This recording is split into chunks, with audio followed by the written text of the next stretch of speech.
Nakalista na rin bilang testigo ng prosekusyon si Ramil Madriaga, ang self-confessed bagman at dating aide ni Vice President Sara Duterte.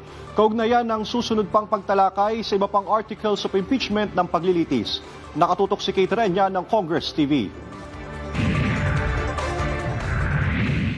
Sisimulan na ang pagtalakay sa panibagong articles of impeachment sa susunod na linggo. Isasalang na ang confidential funds at unexplained wealth. Hindi lang tatalakayin ang mga pangalang nakasaad sa mga dokumento, bubusisiin din ang pagkakatugma ng mga pirma at ang mga dokumentong isusumite bilang ebidensya. Pero pinakaaabangan ang ilalahad ng Commission on Audit kaugnay ng utos na isauli ang mahigit 448 million pesos na pondo mula kay VP Sara.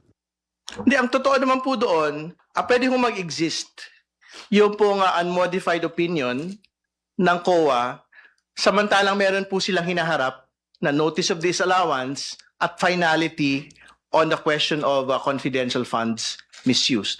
Great na meron pong unmodified opinion, pero tuloy pa rin po na may pinapasoling 448 million personal sa atin pong pangalawang Pangulo. Nakalista na rin bilang testigo si Ramil Madriaga na sinasabing dating aide ng Vice Presidente. Target din ng prosecution panel ang nakaselyong kahon ng Bureau of Internal Revenue na naglalaman ng mga tax records ng Vice Presidente. Sa darating na Lunes, inaasahan ang desisyon ng Senate Impeachment Court sa hinihiling na subpoena para sa bank records ng mag-asawang Duterte Carpio. Para sa IBC News, Kate Renya ng Congress TV.